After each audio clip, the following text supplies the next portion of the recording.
Live from the campus of Westfield State University, this is 89.5 FM, WSKB, Westfield. Support for the community programming of WSKB is provided by Westfield Bank.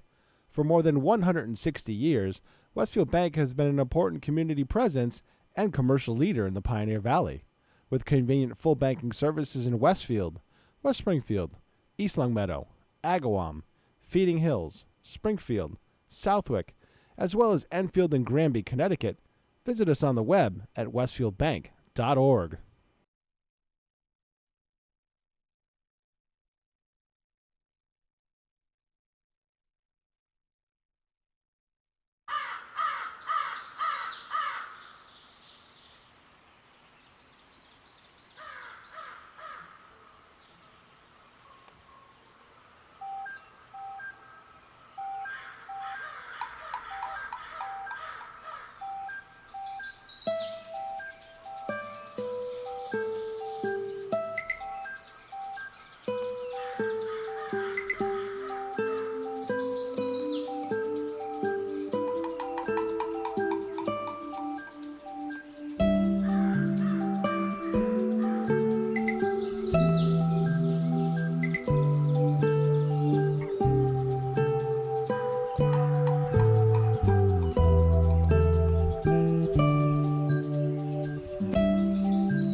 Let's do this.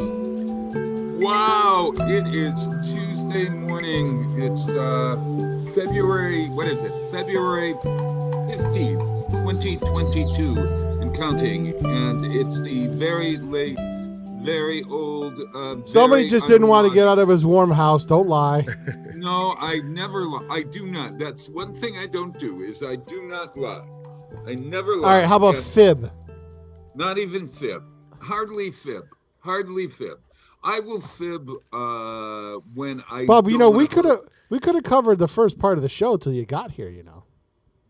Now he doesn't want to get out of the house.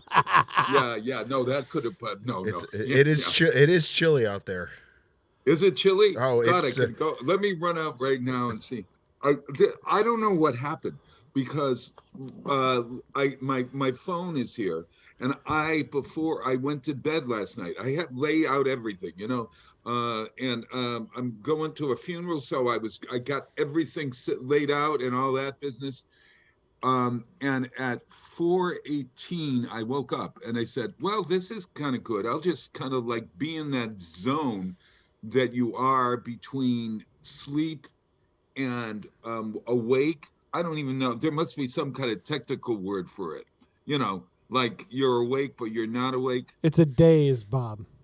It's a daze. And just about, maybe 5 minutes before I was 5 minutes before I woke up, James puts his arm on my shoulder. Okay. And I said, oh my God, this is Valentine's Day? What is this? Groundhog Day. Yeah. Whatever the heck this is.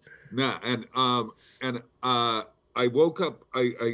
So that sort of startled me, and I sort of went, oh my God, it's 5:30. Well, my clock said 5:33, but it's 2 minutes slow, so it's 5:35. So I do like I did when I was a kid. I don't know. Have you ever had it, Rick, where you woke up and it's that momentary, oh my God, what am I going to do? How am I going to do it? Exactly. I run in? I do it all the time. Holy God. And I run into the bathroom and I have to pee. So I do that. And so that kills another minute or two. And then I said, I got to put the shower on. I can't, because look, I mean, the hair is not even, look, I mean, like no one will go out like this. And I'll just, and so I'm running all around. I said, I'm going, and that's that. then I suddenly realized, what am I running for? I could, and at 5:47, You that's could when make Peter's life more complicated and do a Zoom. Jessica's Oh. going to be mad at you. Oh, poor Jessica is not going to be here. She has a brother-in-law who's very, very ill, and they're with him right now, and it's in a hospice situation. So consequently, Denny Akins is going to zoom in at about 7 o'clock or so, I think. Oh, sure. Make it more complicated for your friendly neighborhood producer. I am so sorry. I even had a present for you. Oh, yeah? I do. Shall I go and get it? Wait a minute. Shall I? Would you No, like to bring see it. it? Bring it in the 2 weeks from now because I won't be here next Tuesday. Oh, all right. Okay. All right. So we're not here next Tuesday. We're doing a best of. Yes. All right. Because I'm going to be Everybody, this is that's Virginia. Peter Coles in the right box, and my super sub, my personal assistant, my temporary substitute, Rick Berry, to the. Is he to the right of me? No, is he to the left of me? He's to the right of you. Yeah, because that would be screen left, stage right. So he's to the right of That's me. me. That would be me right here. So I'm waving. Hey, Bob. There we go. Do we know if Jay's alive or not?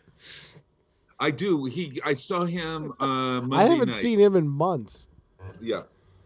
No, I saw him Monday night. Yeah. And he shook my hand and hugged me, etc., etc. Didn't say anything. Well, we were in the middle of. I was delivering auction items for the Kiwanis auction, which is coming up March 1st, I think, or something like that. So sounds about right. Yeah. So he was there. We didn't have a lot of chance to talk, but he's on a committee. We're recreating an event for this summer, and I saw the social media posts. You guys are social. It's something about Wild taking, kind of managing the summer concert series. Oh yes, exactly right. Yeah. Oh, so something else? No, that's it. Yeah. Well, no, it's hopefully going to be. We started with a musical thing, and now it's grown into a little bit something more. But because we wanted to have a family focus, so it's a much more, it's more fun, not just old music, which is wonderful, but something else. But let's let everyone wonder about it while I look at my waddle. Oh my God, Mike Hybella. See, Bob, if you weren't so up close, you wouldn't have to worry about that. Oh, that's true. That's exact. There. No. Then that shows my whatever. I'm more upset that I didn't get a coffee this morning, and I was like, I'm looking forward. Bob's finally back. Gonna get a coffee. Maybe I'll go get one down at Culinary. There's nothing worse. When was the last time you were late for anything, Ricardo? I'm late all the time. And then, Peter, you think about that one. When I was late? What was last time? About 10 minutes ago. Actually, no, you were. No, I was actually on time. You were on time, yeah. This morning, yeah. Normally, I'm late. Normally, I'm running 2 to 3 minutes late. I run on Irish time, so. Well, that must be my Irish blood. I have Germans in the blood. That's right. It's Peter, I don't suspect you running late for anything. I have, and occasionally, but it takes an awful lot. Think of the last time. For here, it's almost never. But usually I've kind of got it down to the science where I'm within 5 minutes every day. Yeah. Well, I know if I get in the shower past a certain time, I'm like, it's going to be tough. It's going to be very tough. That to shower or not is the question.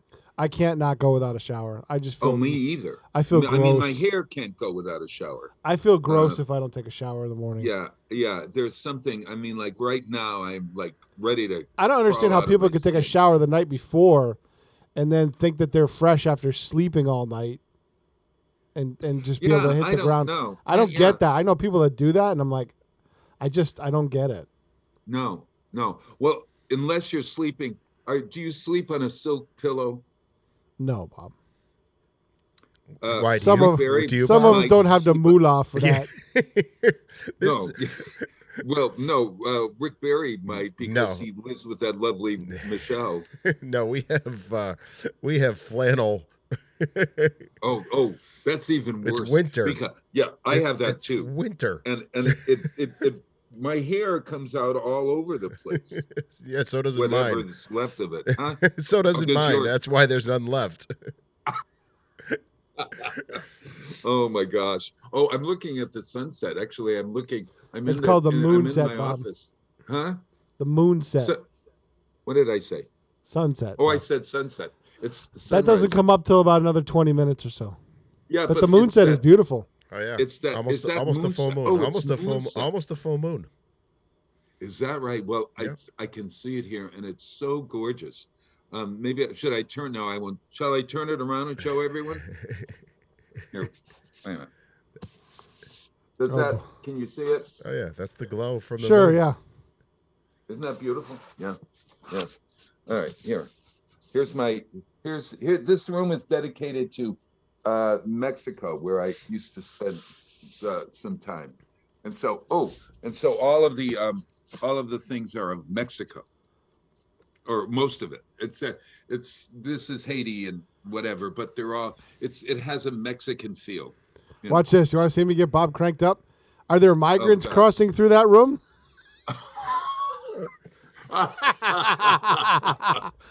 Now that's funny. That is funny. Peter, what is that on your shirt? I'm trying to read it. Is that St. Mary Cathedral High School? Yes, I'm a cathedral grad. Yeah, but where I did you represent get I represent my school very well still. I found yeah, this but it's not online. even called Cathedral any longer. I know, but it was when I went there. And But where do for you get an old cathedral shirt? You mean that's the shirt that's the sweater There for was- your there was somebody marketing something a couple of years ago that had the cathedral logo on it with the proper colors. So I bought a sweatshirt, and people, my former classmates, were like, "Where did you find that?" I was like, "I don't know." It Yeah. popped up in my Facebook feed, and they had sweatshirts, so I purchased one. you know, Pro it's, Dio, Pro interest- Patria, for God and family. Yeah, pro what? Pro Dio, Patria? Pro What is it? Patria. Pro Dio, Pro Dio, Pro Patria, for God and family. For God and for country. No, family. Patria. No, country is patria. You sure? I'm almost positive. Rick Barry will check on that. In the original Latin, because patriot means somebody. A patriot is somebody who. Yep. Okay, for No. God and country. Isn't that right? That's the For God and cathedral. country. That's the cathedral motto then. Yeah, yeah. I went from God and country to Crusaders, and the Holy Cross Crusaders, and they had a real crusader on a horse. You're going to say that this is woke stuff, but the alumni didn't like the idea because the Crusaders killed swaths of people during the Crusades for pro Dio, pro Patria. So they got rid of the. I think we're still called the Crusaders. Maybe we're not called the Crusaders. I think Holy Cross is still the Crusaders. Yeah. Are they? Yeah. Okay, but they got rid of the logo that had the lance and the angry monk on it or whatever, you know. The angry monk. Wasn't it angry? That sounds like a great name for a beer. The Angry Monk. The angry monk. Oh yeah, yeah. Oh yeah. You know what I always loved? You can tell me the name of this beer. It's something nurse. The Naughty Something Nurse. nurse. Naughty The Nurse. Naughty yeah. Nurse. The Naughty Nurse from City Stain Brewing out of Hartford.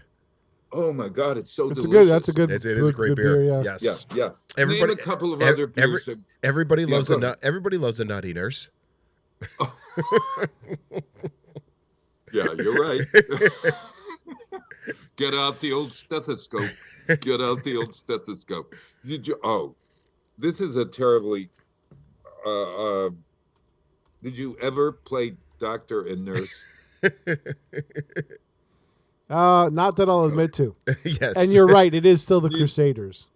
It is there are still the Crusaders. Huh? Yes, but they took the logo off the crest. and it just says HC now.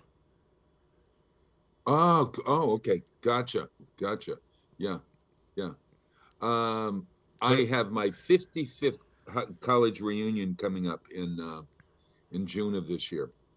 And I'm trying to decide whether to go or not.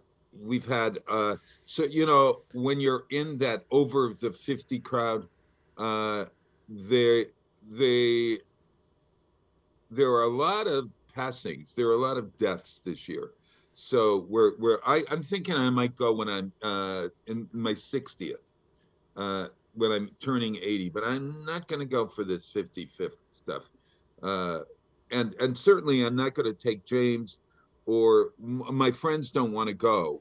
So I would be going alone. It would be me in the lunchroom at Cathedral looking for someone to sit with, you know. Oh, see, that's why I was part of the library crew. I didn't have to worry about that stuff.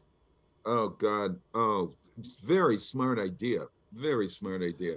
Did Yeah. you have that lunchroom anxiety? No, Rick, you were really popular at college, high school. No, not really. Everybody knew who No? I. No, I knew a lot of people, and no, I didn't have the anxiety though. I just kind of went to lunch, and And you sat with the same people at lunch? yeah, mostly every day. Yeah, it was a small group of Yeah, people. Yeah. yeah. See, I didn't have anyone.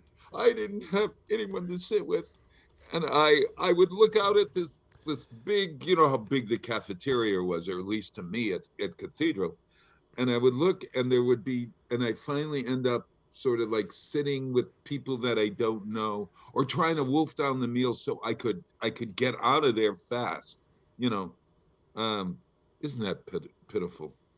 Now Bob has And people to sit with, and he chooses to be alone. this is so true. Honest to God, how times change. I went to New York City this weekend. Do you believe it? Do you believe I actually did that? Into the Den of Iniquity, which is in New York City. I did. We did a smart thing. I drove to New Haven and parked the car right there at there's a parking lot The that's train connected. station. The train station, walked into the train station, took a Metro North directly to, I think we took it to 96th Street. Oh, no, we didn't take it to 97. We took it to 125th Street, got off of 125th Street, then took the subway from that to 96th Street, and then walked from 96th Street to 99th Street, 3 blocks. Yes, a real hike. 3 blocks, a hike to a church where this memorial service for our friend Trisha was being held. And it was so much fun to be back there in the city. And as we were walking from 96th Street to 99th Street, out of the blue, we hear, that James? Is that James? And I'm thinking, oh my mother, he's being recognized. We haven't been on the street for 2 seconds. We've been away for 20 years. And it was an old friend of ours, Jeff Barron, who is a playwright. And so we walked, and he happened to be going to the same event. Of course, that's what happened. We were timing ourselves, you know. And so we went there, and then afterward, we went to 176th Street, where Jim Quinn has his apartment. And we had dinner with Jim Quinn, woke up the next morning, had breakfast, and then went back on the train. So I didn't really see New York the way I would have loved to have seen it. But You didn't die of the bubonic plague, Bob? Yeah, I thought you'd be proud of me. And I actually went into it. Yeah, I went into the store, the CVS store there. And on the shelves I said there was $29 masks. Okay, the regular, this blue kind of thing. Okay, for $29. $29.95 for a box of these things, which do no good, but okay. They're no good. Well, so they make you feel good, but that's about it. That's right. So I said to a gentleman, "Do you have the N95s?" And he said, "Go up to the counter." They're at the counter, and I went up to the counter. Great, they're a controlled substance. They did. Everything in New York City in drugstores is behind glass. You know why, basically. Bob? Because Yeah. the DA won't prosecute minor crimes, so they have to protect their assets. Crime is rampant in New York City right now. It's like before the days of Giuliani. That's how bad it's gotten down there. Really, I had no idea. Oh my I had God, no it's idea. brutal, Bob. When you don't Somebody- prosecute the little crimes, but then people lose all respect for the authority, so they commit bigger and bigger crimes. Crime is rampant in New York City right now. Yeah. Well, People they are don't have any scared. place to. They don't have any place to punish. Apparently, I don't know. Yes, they do. My sister asked me that question yesterday when she was asking me about my trip, and I said, "Geez, we were at 176th Street, and we were in the far regions, and it was really lovely, and the people couldn't have been nicer. They're all nicer, over the Bob, but place. what it is the people that are committing smaller crimes like shoplifting and things like that are not being, pickpocketing and all that sort of and stuff. they're not getting prosecuted for these. They're just getting let go, and they're not even being held on bail. So they're just right back out the door. And if you, I'm sorry, if you get a behavior where, hey, that's no big deal to us, you're going to keep doing it, and it snowballs. Right. And eventually it's going to be turned into a serious crimes where somebody's going to get sick and tired of it. And one of these shopkeepers or one of these people is going to get either, and they're the ones that are seriously going to end up harmed getting and- prosecuted. Right.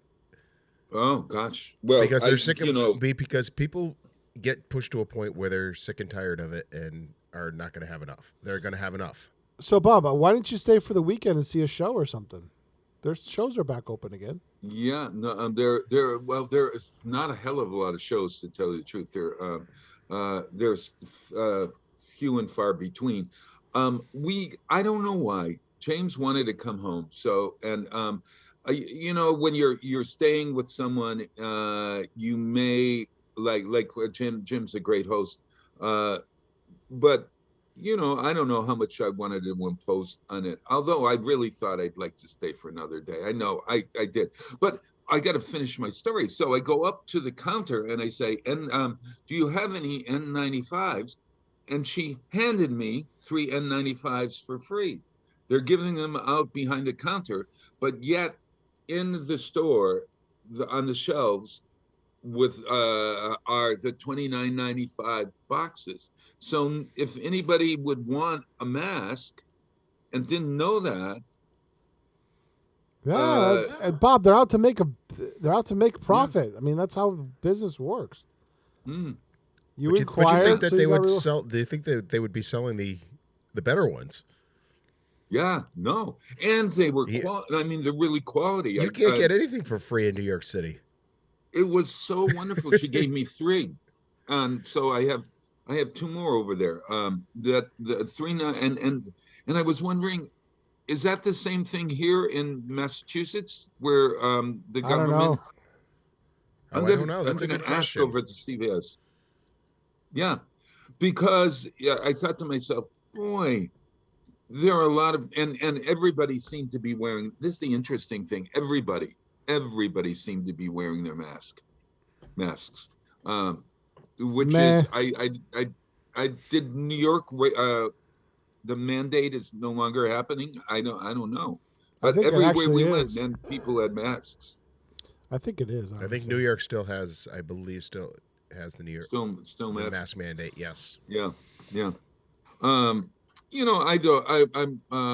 We have to send our condolences to the Knappich family. Alice, Mike Knappich, and Dan and Joe's mom passed away this weekend, and so I'm going to the wake this morning. Wake followed by a little service, I think. But I was thinking, geez, we're going to.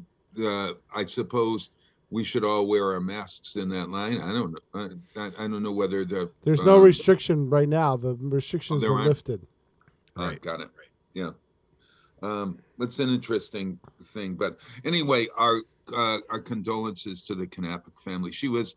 What a legacy that woman left, huh? Yeah, I would agree children with with great families. Yeah. Yes, Hey, why don't we? a wonderful woman too. Oh man, Always oh a what pleasure. she? Always a pleasure to talk to. Oh yeah, Alice was so lovely. Hey, so speaking of New York City, I was going to play this song last week because last Tuesday, 22 years ago, James, my spouse, closed in his last Broadway show.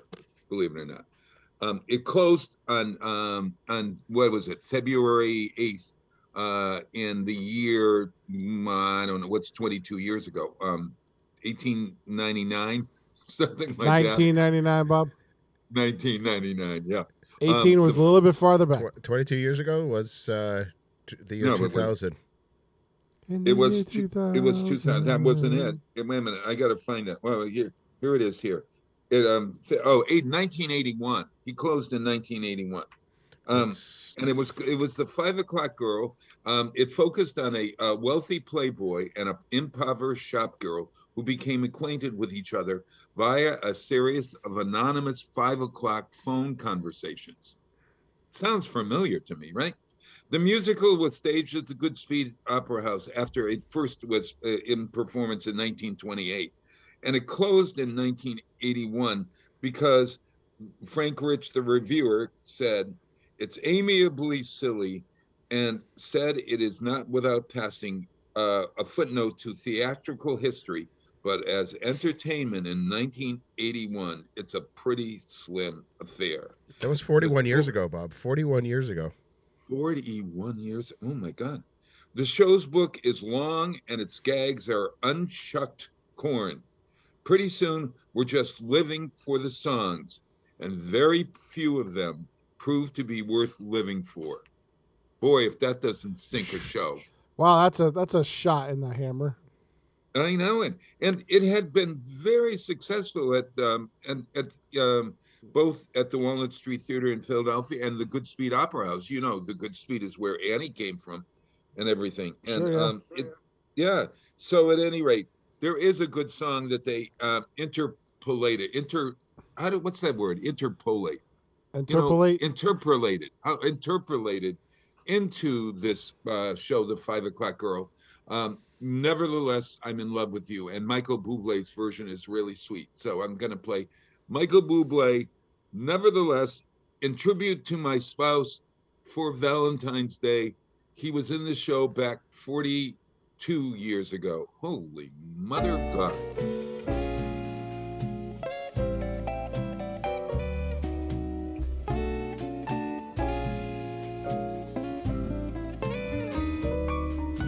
Maybe I'm right, and maybe I'm wrong. Well, maybe I'm weak, and maybe I'm strong. But nevertheless, I'm in love with you.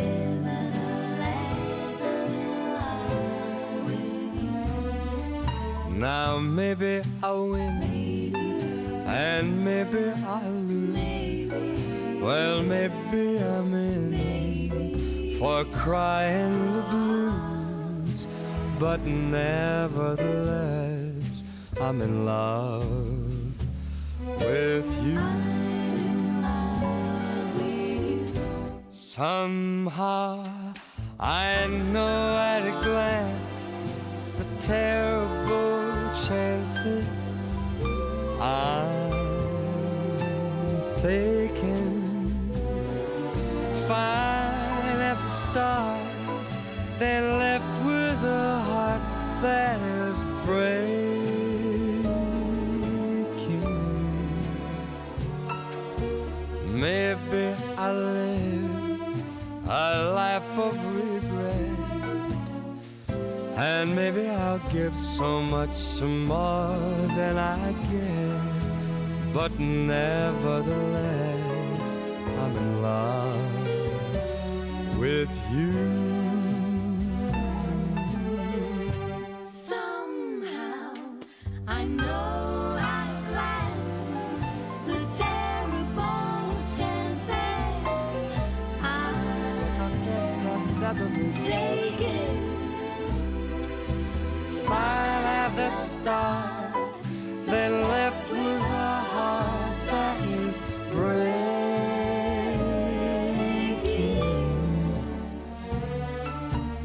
Maybe I live a life of regret, and maybe I'll give so much more than I get, but nevertheless I'm in love with you. I'm in love with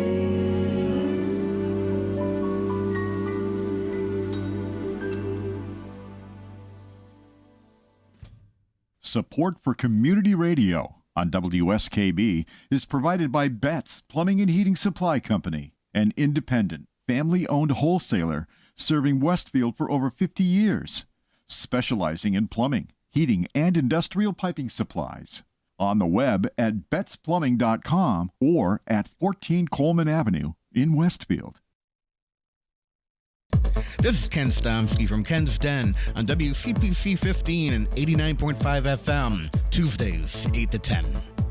Community Radio. 89.5 WSKB. Live from Studio 120 at Westfield Technical Academy, this is WCPC Channel 15 and 89.5 FM, WSKB Westfield. Wow, it is Tuesday morning. It is February 15th, 2022, and counting. There's the It's evolution Bob. of your logo, Bob. Holy for mother. the Crusaders. Actually, yeah, and it's strange, Peter, that Cathedral High School have a similar Crusader? No, we're always Panthers as far as I knew. Oh, My really? dad said they were God, as well. That looks so similar to what I remember. Maybe Same it's color just me. scheme. You know what, Same Bob? color scheme. You know what, Yeah. Bob? I'm going to be the one that says it. Yeah. That went from an absolutely phenomenal logo to a woke logo. Mm-hmm. It is. It seriously is. It's just It's so boring. It's blah.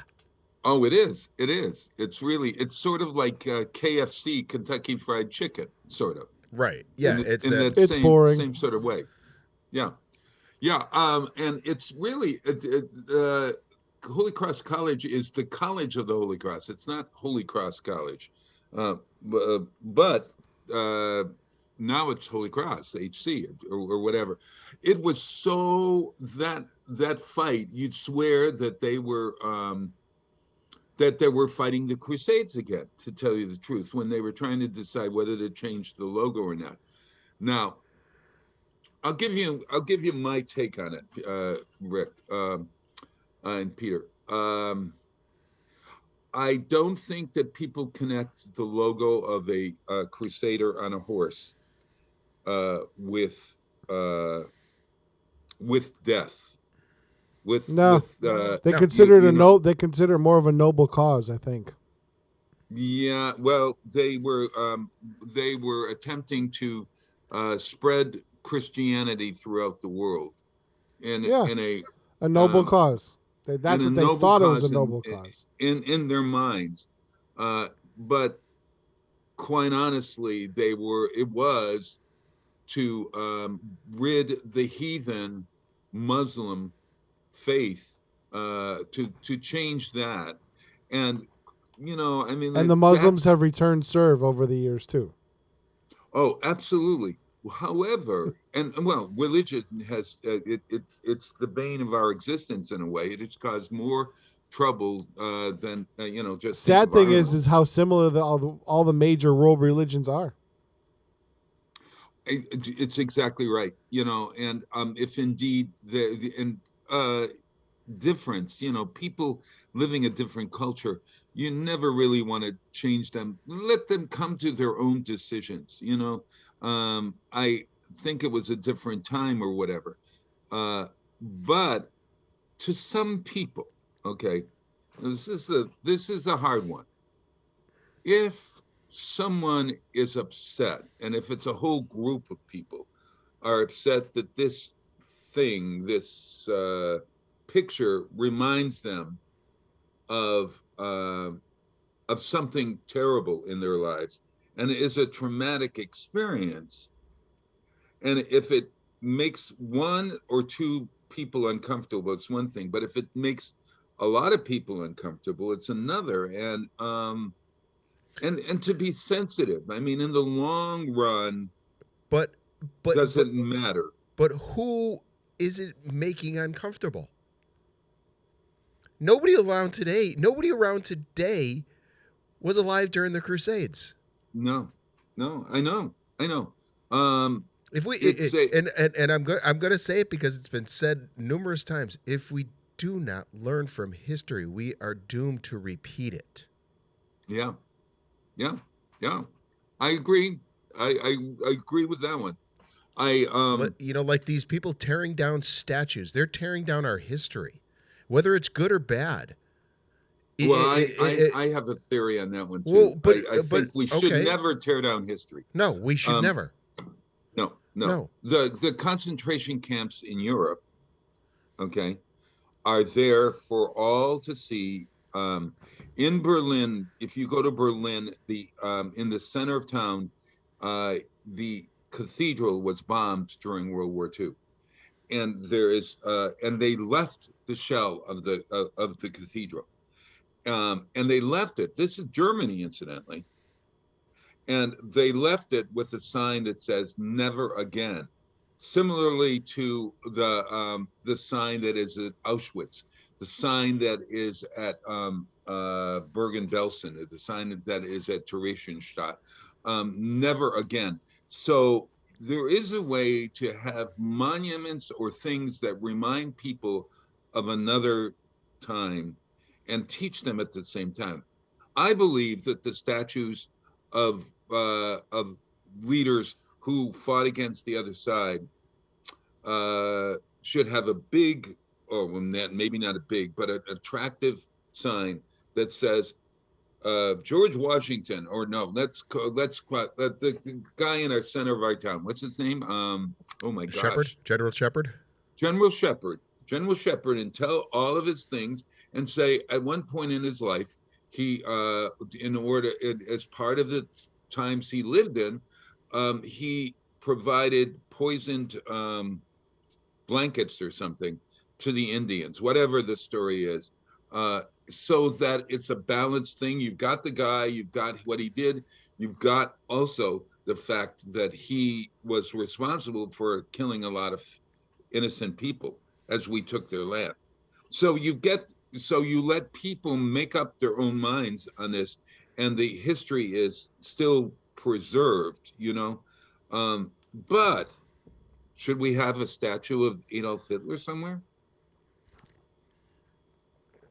Well, he was not significant in our history. He was not actually. He was not. He was not significant in he was significant in the German history and shaping the world that it is today over there. Mm-hmm. But he wasn't a iconic figure. He was a master manipulator. He wasn't as iconic figure as what's his name? General Shepard, in a way, wasn't he? So you're comparing General Shepard to Adolf Hitler? It's a circular argument he's trying to start. Yes. No. Oh, no. So no, but I'm just saying we would not want a statue of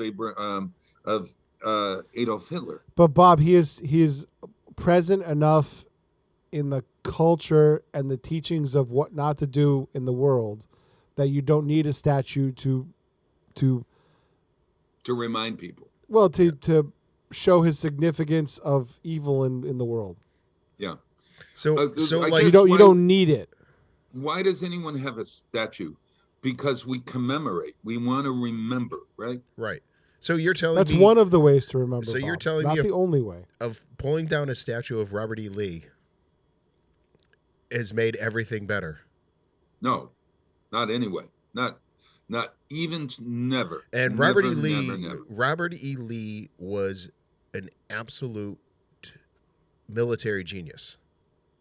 Yes. But his faith in what he believed in and believed in his country or he believed in his right to do what he did. Basically what we were founded on. Was slavery right? No, absolutely not. It Right. happened in all. It happened in all cultures. There's Sure. been white slaves, black slaves, and none of us were around. None of us were around that, had slaves. I think I have to go back. I don't know. Maybe I don't even know if there were slave owners in my family, but there probably were. There were probably in yours. Well, and do you count? So on the flip side, where does it end? Do you count Irish indentured servants were basically slaves? Right. They were slaves Exactly to people right. for money, and basically they weren't property, but they were property because until you worked off your debt, you were property. Right. And to this day, why are we not condemning fundamentalist Islamic countries? Because women are property. They are defined as property. To this I day. think we do. Right. We No, we do not, Bob. Because they're our allies and we overlook it. Why do we not condemn China? Why did our athletes go to the Olympics when they're committing genocide currently, like Adolf Hitler? Why? Yeah. Why? Because And- because we don't want to piss them off, and they're our ally right now. So you're going to overlook human rights violations when it suits your purpose. No. Either you do or you don't. If you're gonna complain about if you're a group of people that are gonna complain about the situation of racism, systemic racism that happened 100 years ago and is not completely gone in this country, but is a lot better It's not than gone at all. But is a lot better than It's Bob, not gone at all. It's a lot better than it was even 50, I know, but that doesn't even change 50 the fact. years ago. Okay, so Bob, you're going to come out in defense in persecution of that in this country, right? Yet you still support a government which actively commits the same atrocities that the Nazis did. So how do you reconcile that? I'll ask you. I would say this, that the government does lots of things, and from Bob, the Crusades, right? Not only the government, corporations, people, they all are capitulating to a government because the Chinese Communist Party basically runs all industry over there. There's no free economy over there. No, I agree. I totally agree. And So you know all what? these groups Okay, and so people. if I choose not to buy something from made in China as a protest or whatever, I can do that. I can vote people out of office that are attempting to keep that follow a line of diplomacy that I don't like. All right, so let me look up Richie Neal's voting record then. Yes, and you can vote them out. It doesn't Will matter you? whatever his voting record is. So You can vote Richie Neal out, and you should, if Yes. indeed he's not following your guidelines. And you have to measure that. You have to say, okay, how many times did he vote for this? How many times did he vote for that? I don't agree. Richard with E. this. Neal has voted with the Democratic Party 96.8% of the time. And would we look on the other side as well? Pick a Republican. But he is. But wait a minute, no. He is our representative, Bob. He represents us. So vote him out. I've tried. Yes, and you have every right to do that. You have every right to do that. That's what America is. But how do you? I said this the other day when I'm thinking, oh God, for the last 25 years of my life, my golden years, as before I ride off into the last pumpkin fest in the sky, maybe I just become a hermit and live in a lovely house and enjoy my books and my thinking and my piano and whatever. I would love that, Bob. I'd love a nice little place down in Cocoa Beach where I can see rockets launch and photograph them and just read books. That'd be great for me. Yeah, and not what's the word? And not care about the world. And I'm so much happier now that I tune out. Just give money to the people that I want to give or the causes that I want to give or whatever. But and I think we're far afield from where we started, but I would say this, that Rick, you're we were talking about the Crusader Right. thing. Did I, I didn't go along with getting rid of the Crusader Yeah. at the Holy Cross fight. So- All right, but they chose to do that, and when I read some of the defenses of it, I agreed with, in principle, about some stuff. Right.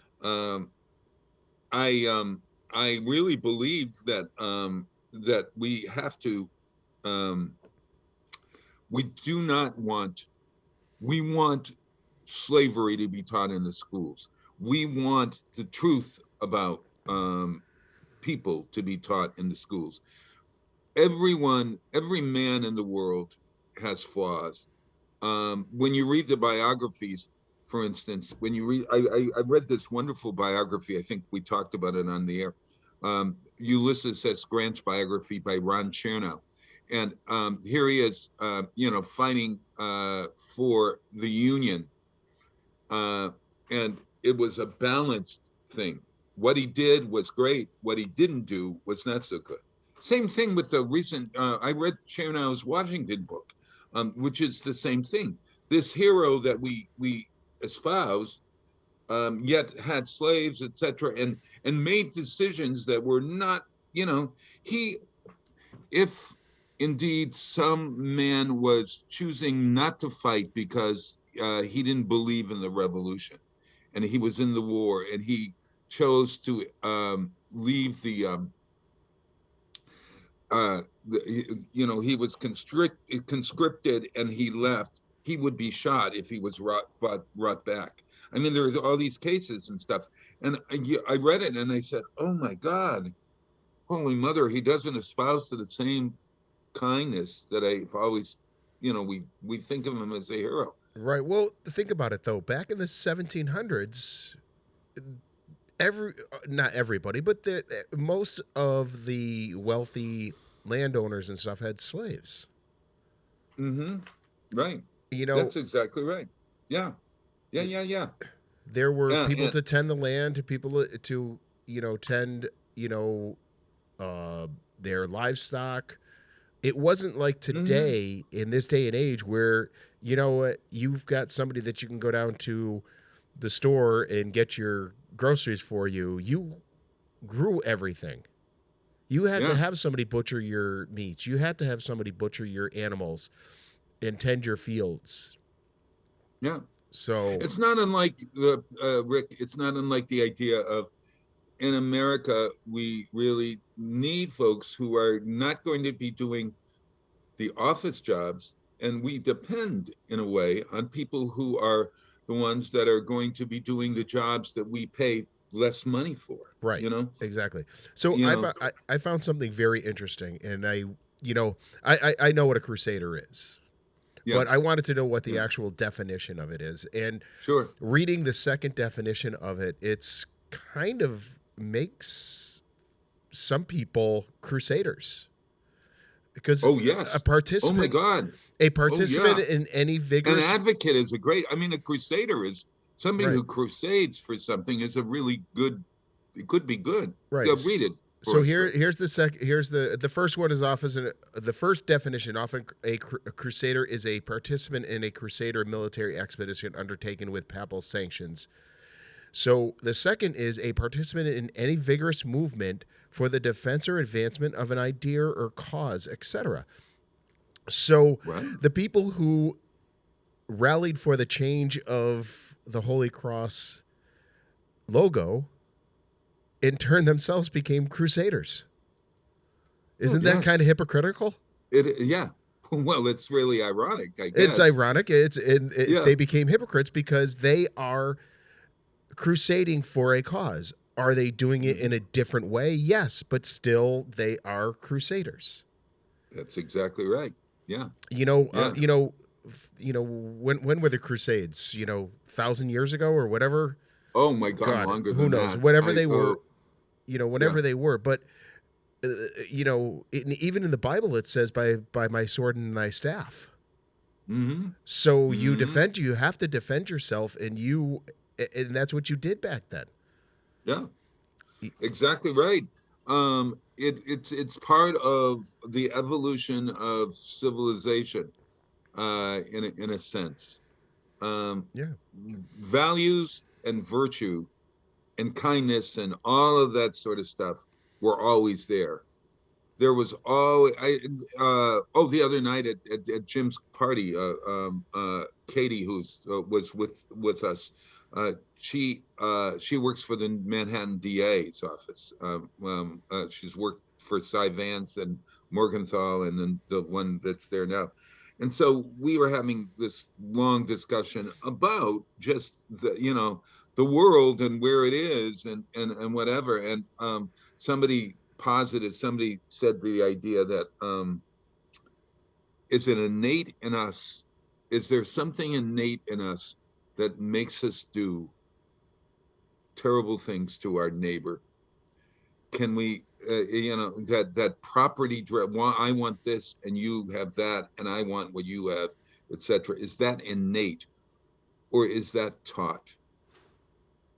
And after all the wars and all of the things that we've fought, if somebody's opinion is different than ours, et cetera, et cetera, uh, I don't are know. we It's a fighting? good Are we fighting? Yeah, are we fighting a lost cause in a way? it's a good question. Yeah. You know, my parents have always taught me, and is in the best one I saw was there was a meme that was going around that said, my parents taught me to respect a CEO and a janitor the same way. And and to treat people with respect, and it's no matter what people Yeah. do for a job, you treat them with respect. Yes. Yeah. And Yeah. that's what you need to do. And I think as we get on in age or we grow older, do we Right. become more cynical? Or do we become more just we've had enough? Oh We yeah. get tired Oh. of putting up with the bull. I don't know No. what it is. No. I know. Sometimes do you find yourself? It's like you look at people and go, 20 years ago I would have been fine with that, but you know what? I'm done with you people doing the same exact thing over and over again. And I don't Mm-hmm. think. I think racism is taught, and I think what you were Yes. saying, like, what is it? Envy, basically, is what you were saying. Your neighbor has this, and Well, I that's want it. it, so I'm going Yeah. to take it. So you envy them Yeah. for what they have. That's Yeah. something that is taught. Is it taught from our society? Is it taught from our families? Sometimes a little bit of Good both. question. Our Yeah. our I think our society, I think our society in itself, specifically the news, and I'm saying 100% of the news, from Yeah. mainstream media Yeah. to the thing, teaches people to get all up in arms about something that is things because they don't tell the whole truth. Uh-huh. I'm not Yes. I'm not saying Yes. I'm not saying they're Yeah. Yeah. lying. I'm not saying they're lying. They're just not No. saying No, they're not giving you the 100% of the truth. They're right. giving you their spin. So here's an example. So when the whole pandemic thing was going on, and this, there was a whole press conference about, wearing your mask outside. You have to wear your mask outside because it's spread outside, but the spread outside is less than 10%. Okay, so you got a 10% chance of being outside and catching the COVID. Well, if Mm-hmm. anybody decided to pick up and read the actual report instead of just going off what was said at the press conference, you would have read that it was 0.01%. Well, technically, it's less than 10%, Mm-hmm. but it's 0.01%. Yeah. So, did they lie to you? It depends on how you look at it. They just didn't tell you the whole truth. They were right. Yes, it's less than 10%, but it's 0.01%. So, that's where we're manipulated by the media or manipulated by our government. We might be manipulated by our husband or our wife or our Exactly. partner. Right, exactly. Um, You don't get the whole story until you look at it and go, and that's what amazed me with that whole report is that nobody took the time to take the report and read it. They just took the word of somebody giving their press conference. This is what's in the report. Here you go. Well, finally, 8 months later, somebody decided to read the report and went, wait a minute. This is what you said, but this is what's in the report. Yeah. Now, and the other side of that is, are they keeping something from us that is that says we have to do this because there is a real danger? The truth of the matter is that we are all going to pass away of COVID, right? Or everyone's going to get it, and then I mean, who knows? I mean, like, this distrust of the media, this distrust of what we're hearing, right? Right. Another example is look at the media right now, of showing, what, during the riots where, government buildings were burned, personal businesses were burned, people were assaulted, and it's a peaceful riot. They're burning everything. They're beating people. It's a peaceful riot. Right now, awful. The media is crying that the truckers doing their protests as a disruption to democracy. Wait a minute. That's the whole point of democracy, is being able to. And if you watch the news, and I've watched I've got friends in Canada who have sent me videos and stuff like that of things going on up there. You go up there, they have bands playing, there's food trucks, there's bouncy houses, there's a family atmosphere, there's nothing going on. And then you see this elderly gentleman pulled from his car and arrested for honking in support of the truckers. But the mainstream media says that the truckers protesting the mandates and what they're considering their infringements on their freedom. And I'm not saying it's right or wrong. It's what it is, and it as a threat to our democracy, including in Canada and here, because they're planning on doing the same truckers convoy in favor of them. So there's where the media is manipulating people. Oh, it's an interesting thing, and the idea of protest. When protest gets, when civilization can't run because of a protest, do you stop the protest, or do? Let's ask that question in the context of Occupy Wall Street. They didn't let those. They didn't when those protesters down there caused a lot of unrest and a lot of, and they were generally peaceful, but there was still crime going on. Not a ton, but there was still some. But they let them be for a long time, and they didn't get rid of them even after it caused disruptions to the city of New York. So now, when it's the other side of the coin, now Canada imposed martial law, basically. They declared a state of emergency to literally force those truckers out. Well, that didn't happen when the Occupy Wall Street and the Occupy movement happened a decade ago. The thing is I don't forget about those things, Bob. They're the same. We it's learn civil from disobedience. history, but you don't want to say. I think that it's a weak. No, it's not, Bob. It's the same thing. It's all civil disobedience. I watched civil disobedience. What I'm saying is you look at the history of civil disobedience, but civil disobedience is not pick and choose. And it seems like what you're saying, it's pick and choose what was going to be good civil disobedience and bad, or what John Lewis called good trouble and bad trouble. Where a government has to come in is when that good trouble is going to make terrible trouble for a country or whatever, even if it was a good cause.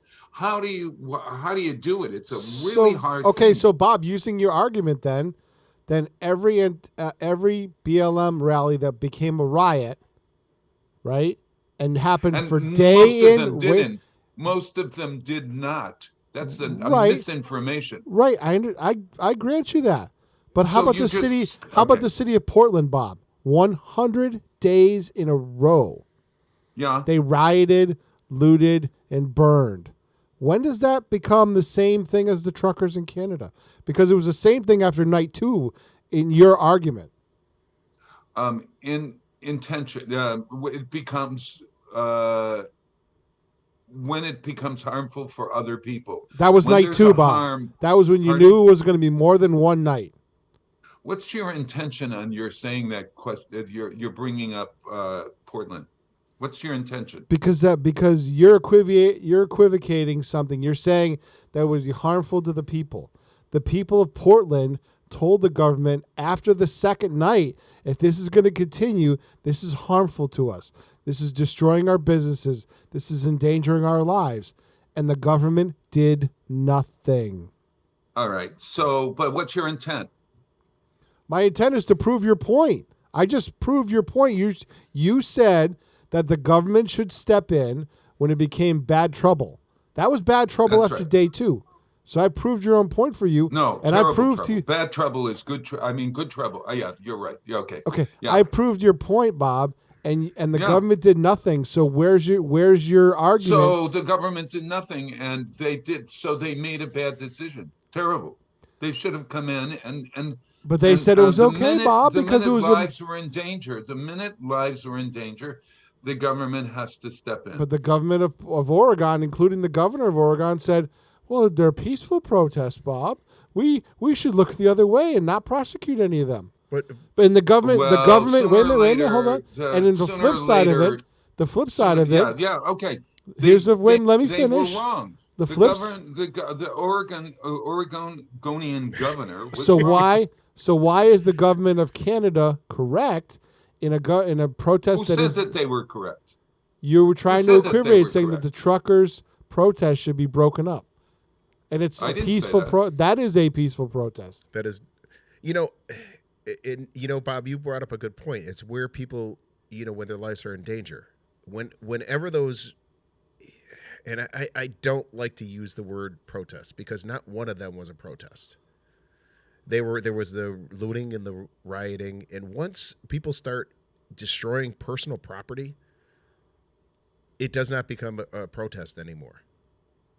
It becomes a riot. It's against the law. It becomes a riot. Like what happened in Kenosha and everywhere. So and I'm not starting to open a can of worms, but what happened on January 6th was absolutely horrible. Yep. But also don't forget that there were 2 U.S. courthouses, one in Portland that was ransacked and firebombed and destroyed, and the other one was in was it Chicago or New York?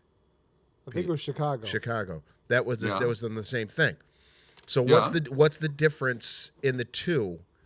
And nothing was done to those people. So now you're prosecuting one, but not prosecuting another for the thing. And this is where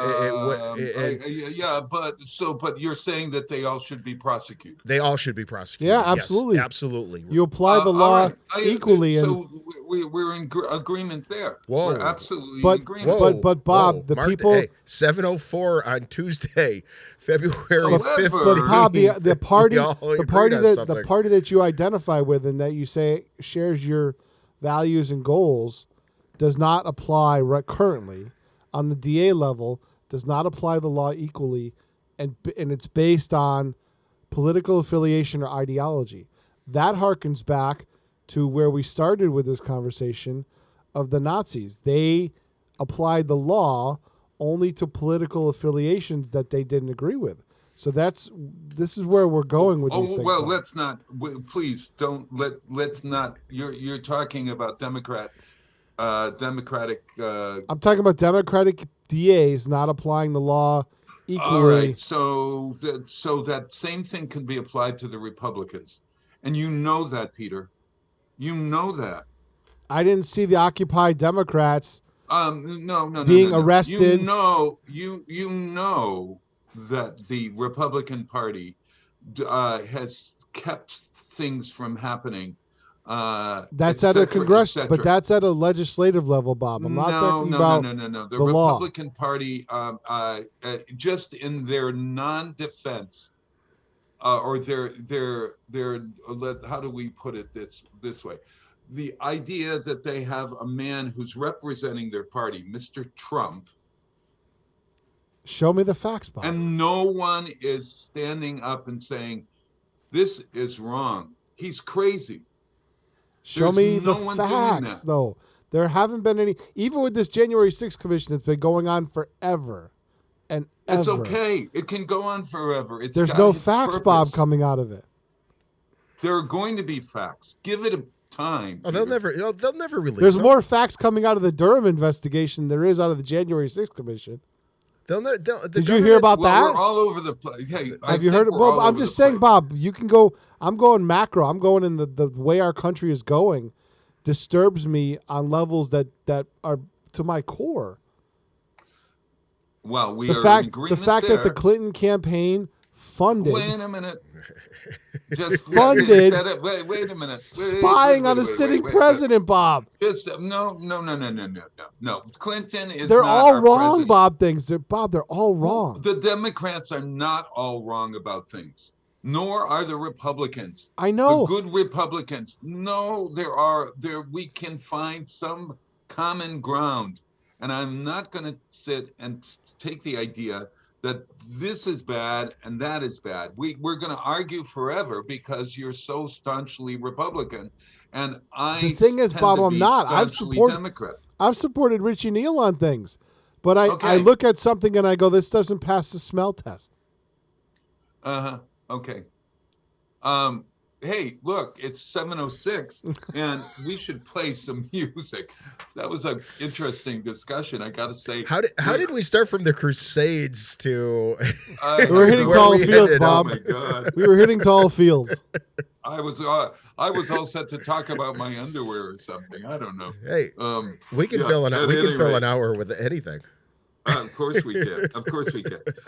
Hey, I really love this song that I've been trying to play by the father of rock music. His name is Arthur Big Boy Crudup. He was born in 1905 and he died in 1974. He was a Delta blues singer and a guitarist. He's best known outside blues circles for writing songs later covered by Elvis Presley. So a lot of his songs you'll hear are Elvis Presley songs, but he singing this song, "That's All Right, Mama." It's one of the first 45 RPM. You guys remember the 45 RPM? Rick? Yes, 45 RPM. How about the 33 1/3? 33 1/3, you know. Yes, 45. I know. All right, so what's the 45 RPM? The 45 was the small one. They were probably about 6 inches in thing. You used to stack them up on your record player. That's right. On the phonograph. That's exactly right. The phonograph. Yeah. Oh my God, the phonograph, or the Victrola. How about that? I used to use that word. It's so romantic. So did you have to put it on the Victrola? So did you have to crank it? Did you have to crank your phonograph for it to play? I beg your pardon. I did crank my phonograph. Hey, I did. No, Oh, please, God. There's nothing. You are something else. Morning, Bob. I had a phonograph. My aunt would ask me to crank her phonograph, which, oh, Jesus, that doesn't, oh, excuse me. Why don't we just play the song? I'm trying to find it. Wait a minute. Hold on. Oh, That's All Right, Mama. I know. I'm trying to. Yeah. Oh, is it there? It's the 7:15 song. Yeah, it came up on the title as My Baby Left Me, but okay. Oh, yeah. Oh, since my baby left me, that's that like Heartbreak Hotel. Heartbreak Hotel. Yes. Yeah. Well, I don't know, if it's Arthur Crudup, we're going to hear a song by Arthur Crudup. Okay. He was one of the first 45 RPMs, believe it or not.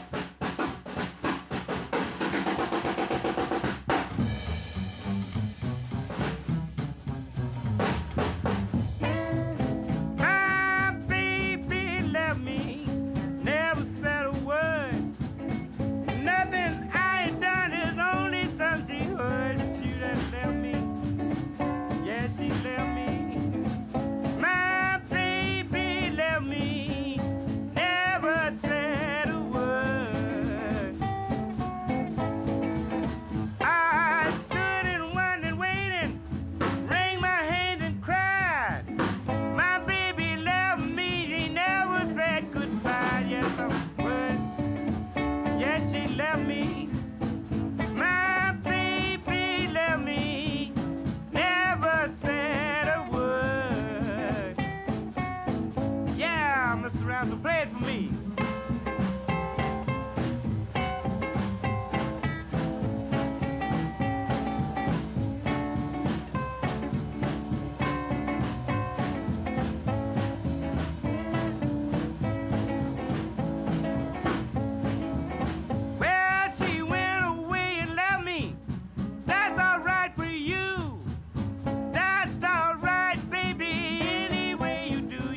baby left me.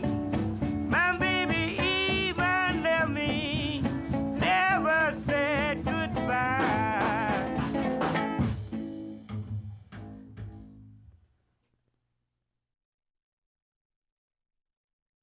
Support for the community programming of WSKB is provided by the Dunkin' Donut Shops of Westfield and the Sardinia family. It's nice to know that even as the world changes, Dunkin' Coffee remains the same at 7 convenient locations throughout Westfield. Underwriting for Community Radio on WSKB is brought to you in part by Rockies.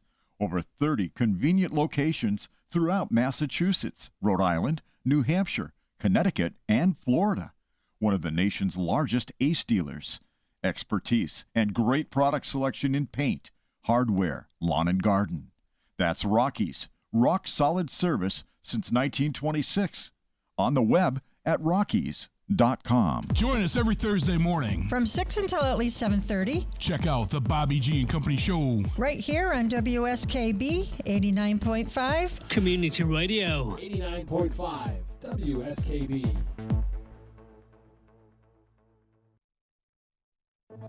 Live from Studio 120 at Westfield Technical Academy, this is WCPC Channel 15 at 89.5 FM, WSKB Westfield. Wow, it is Tuesday morning, February 18th. Who can believe that? Let me get rid of Dr. Coughlin. Pardon? See that, Bob, on the screen?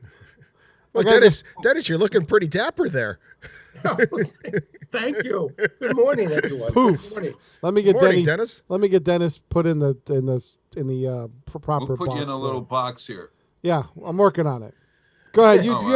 You talk amongst yourselves. I'll figure this out. Nobody puts Dennis in a box.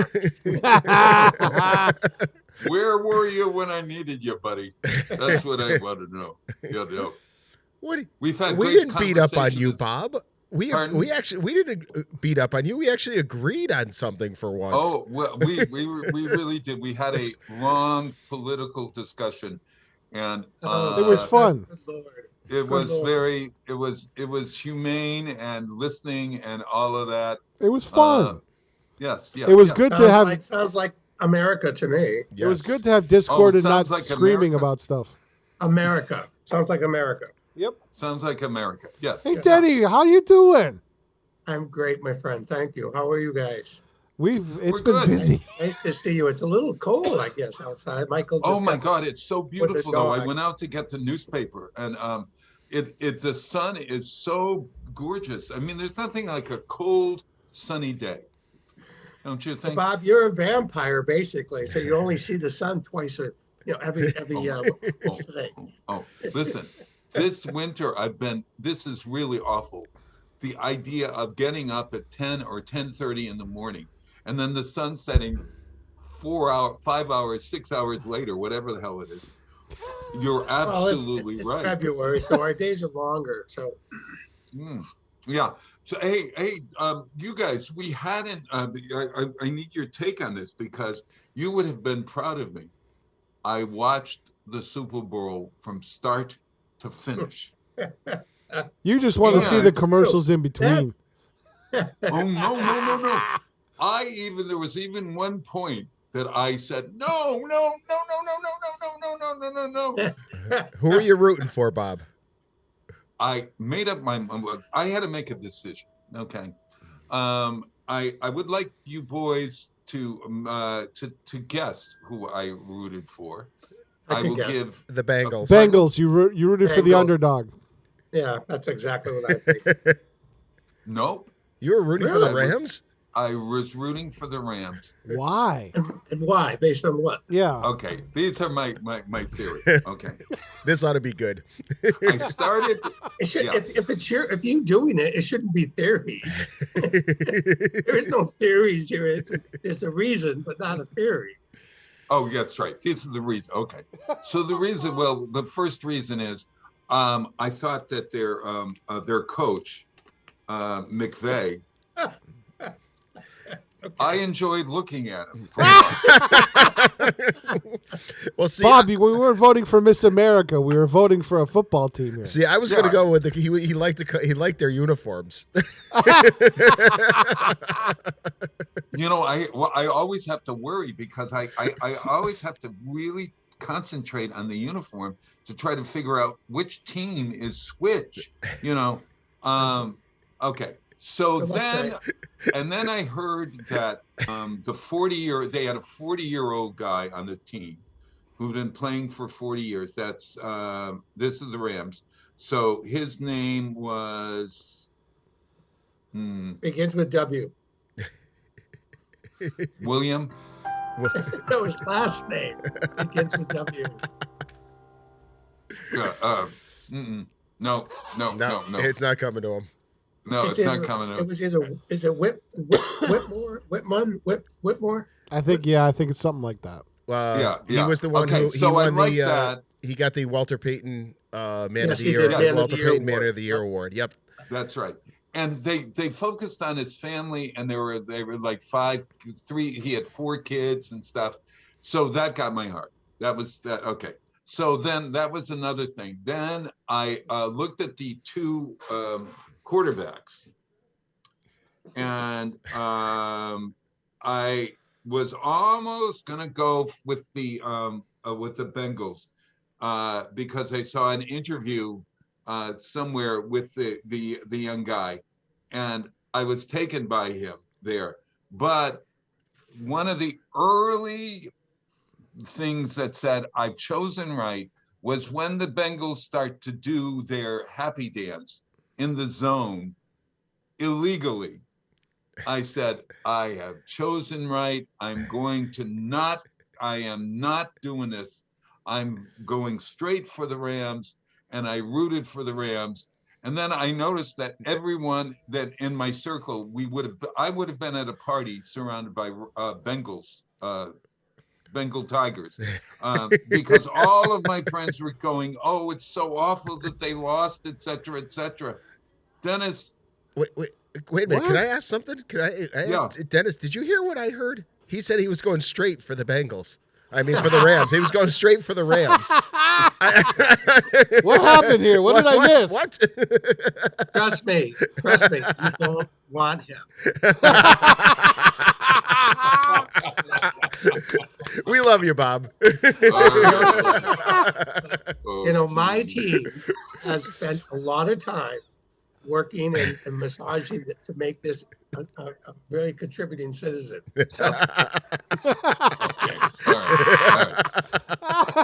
All right. So you guys, who should I? Were you a Bengal? I think it was great that you did that, Bob. I think it's amazing because it makes them game. It's still a game. These are hyper masculine men in extremely tight uniforms, making millions of dollars to place their hands on each other and throw a ball around the field.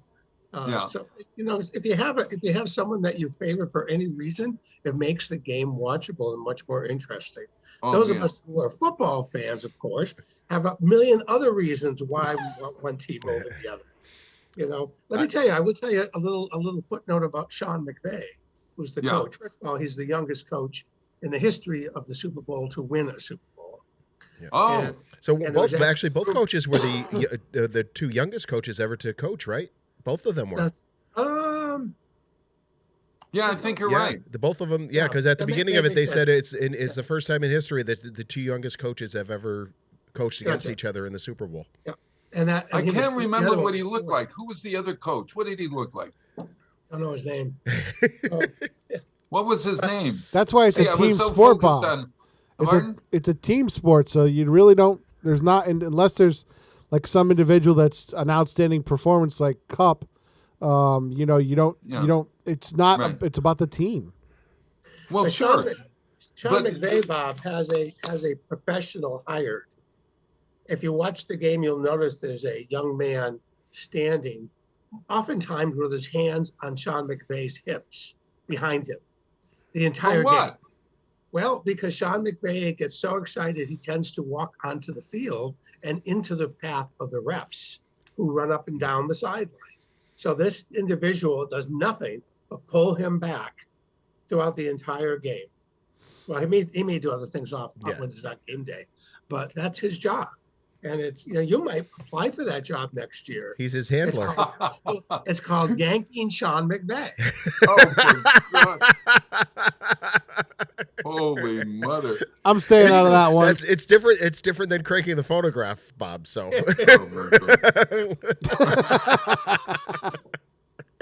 I mean, it's actually become a sport just to watch this guy because he's very good at what he does. And, and Sean McVay it's so fascinating. He's very animated too. He is very animated, which is great. Yeah. And why do they do this? So because they don't want the other team hearing if they're passing a signal, they're talking to the quarterback and to the other people on the team. So when they put a paper up in front of their mouth, they employ all kinds of possibilities, including lip readers, to try to gain any advantage you can. Obviously, the Patriots weren't playing in this game, so there wasn't cameras rolling on every square inch of the field, so that kind of thing. But I have a theory about that, Mr. Coles. I have a theory about that Hammergate, whatever it's called, and I believe that Bill Belichick let the commissioner throw him under the bus because he wanted to stop it everywhere in the league because it was going on everywhere. Really? And it still is. Okay. And it's still going on. That's an interesting take. I'll do it. Bill Belichick doesn't care about his reputation. He just goes, if it's going to stop it and help the game, you go after me and we'll stop this once and for all. Because the prevailing theory is we got Deflategate because the Patriots were so defiant in Spygate. Yeah, that doesn't make sense to me. It was years later. Yeah, and Deflategate. Well, okay. So answer this completely, completely thrown out. I mean, it's like. Yeah. Hey, Denny, are you saying to me that it's legal for people to be cheating till the team employs lip readers? No, but some of them do. No, well, wait. It's not illegal to cheat, Bob, but it's not what it is. It's not illegal to do things that aren't against the rules. Right. It's illegal to steal. It's illegal to steal signs and plays electronically. Right. But visually, no. So a lip reader, yes, a lip reader could read the lips, but if he picks up a cell phone or texts it to somebody, that's when it becomes illegal. Right. So what if he happens to be sitting next to an offensive coordinator in the booth, and you also happen to be a lip reader, and you pass to him verbally, then that's within the rules. Within the rules. It's a fine line. It's a gray So, area. Bill Belichick has been noted for being a guy that knows the rules inside and out and takes advantage of them. He caught Baltimore with their pants down during a playoff game by exploiting the rules, and they were pissed about it. And guess what? The Deflategate happened because they were pissed because he knew the rules and they didn't. That's why the Deflategate happened, because they complained to league office. Well, it wasn't that they got hosed because they didn't know the rules. It was because Brady had the balls at a lower air pressure than everybody else. That was why we lost. No, you got hosed because you didn't know the rules. That's why. Yeah, and this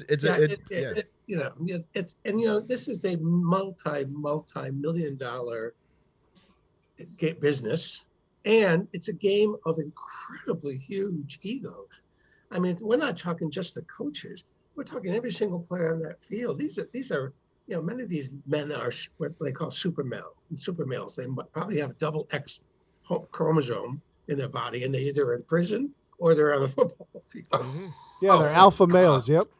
Yeah, they're alpha males, and this is really, to them, it's life and death. I have a female friend who contends that the reason she loves football so much because she says it keeps so many hyper masculine men away from trying to start wars. And actually, it's a metaphor for war because that's what football is. Of course. These are gladiators. These are new age gladiators. This is what. Maybe that's why Bob likes football so much.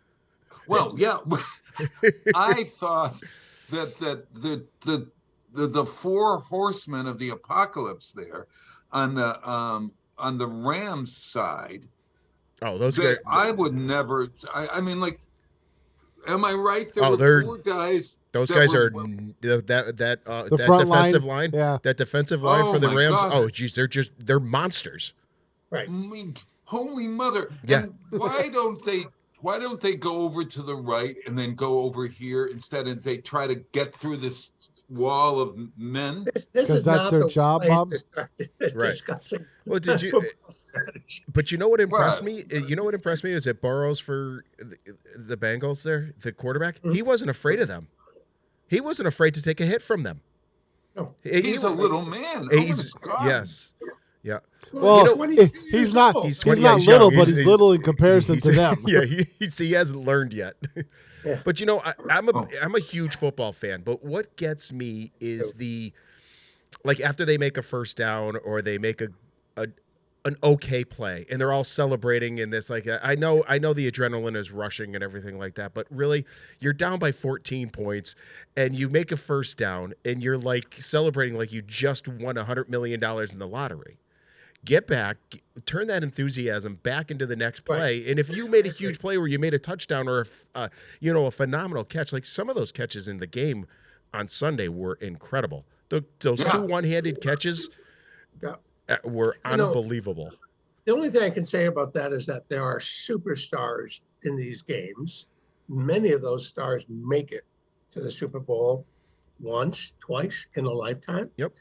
The rest of those guys, the ones who are getting the first down, the ones who make a play, their career depends on those occasional victories. Right. And making their career means instead of playing 4 years in the NFL, they may play 8. Yep. And 4 more years, an additional 4 years could mean $40-50 million. Right. So that's the only thing I get. Now, Bob, in terms of the celebrations, I'm not up to date on that because, at one time, celebrating after a touchdown had been banned. Well, that's what I thought. Well, I think can't do it. Yes. They've modified it a little bit. Yeah, they have overthrown that. Yeah. And they've modified it. Yes. So they allow like a 10-second display or something. I don't know. As long as it's not over the top and or taunting. Right. This can't be taunting. Because the NFL became known as the no fun league. Yes. Yeah, but this looked like a Broadway dance routine. Oh, some of them do that. That's what they've done. That's what they've done. But that is not as harmful as going into other players' faces. Yes. And because it can and start. We're number one. Well, see, that's where the Bengals got the penalty there on the first one. The guy from the practice squad in his sweats came out on the field and was involved in the celebration, so they called it taunting. That's right. And it was. And unsportsmanlike contact. Right, exactly. That was a stupid call. I don't know where their wranglers were told, don't run out on the field. That's absolutely correct. Especially if you're not in uniform. All right. So what about that guy grabbing the mask and then and they allowed that goal? That was a horrible miss. Yeah, that was a horrible call. There was, horrible call. There was a couple of calls at the end that were horrible too. There were. Yeah. And see, because this is one of the most watched sports in all of the world, and technology has surpassed the ability of humans to catch things. Right. They make mistakes all the time. But now the problem is 50 million people also see it. Right. But you know what? So, Dennis, did you see on that play at first, did you see the face mask? I didn't. I did. Until they showed the replay. Until they showed the replay from the other angle. Yeah. Until you saw it. Right. I think I might have seen it. I think I may honestly, have seen it. I honestly thought it would have been pass interference. That would have been my call because I saw him move. Right. Because pass interference is basically the rule is you cannot impede the forward progress of another player to receive a ball, whether it's offensive or defensive. And it was, and to me, I said, that's not pass interference. I said it was a little bump, and then when they showed it from the other angle, I said, oh, that's a face mask. Yeah, these are and sometimes face masks, the face mask call. Sometimes it's accidental. Yes. You have your hands up because you might be trying to also catch the ball. I didn't see that one, but many times. And the other player, the offensive player, gets in your hand, but that's still you cannot do that. And because it's dangerous to their well-being. Yeah. Well, once they make a call, can't they renege on it if they saw it was obviously they made a mistake? No. Well, there's standards. I mean, it's very hard. I mean, certain calls can be overturned.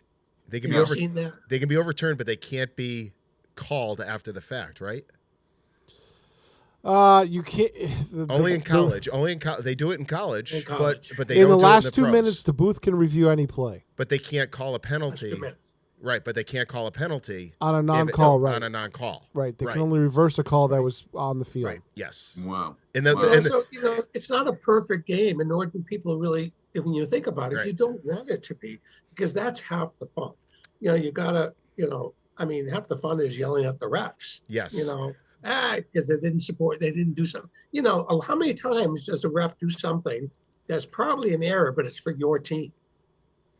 All of a sudden, they're heroes. Right. I mean, it's winning.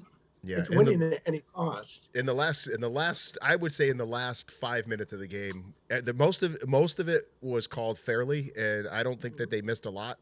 It was not until the last 2 minutes, maybe the last 2 minutes, and the last thing that the calls were absolutely horrendous. Yes, and that happens.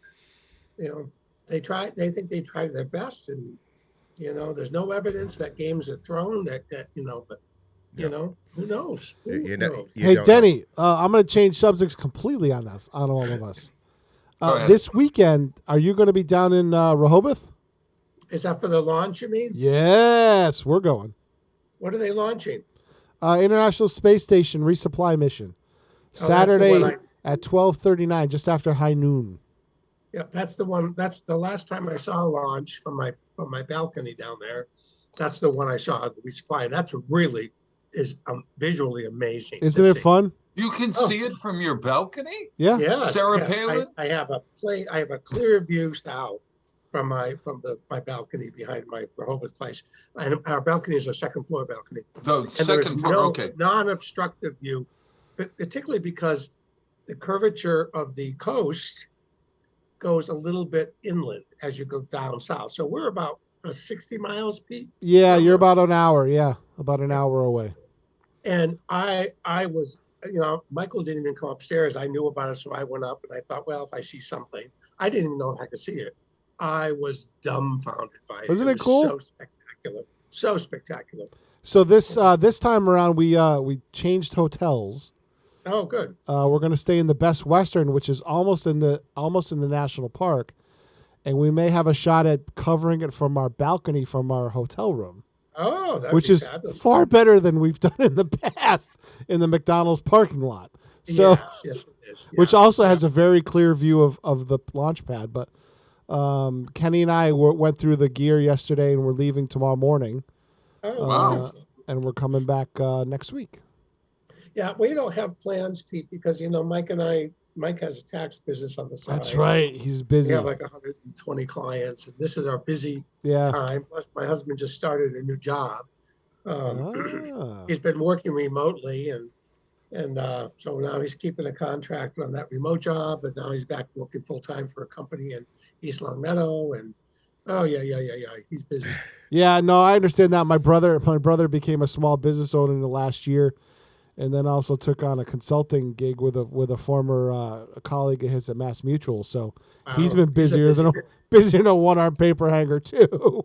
I give anybody that starts a small business so much credit. It's unbelievably difficult nowadays, and that's the one thing getting into politics a little bit. I do agree a lot with the Republicans.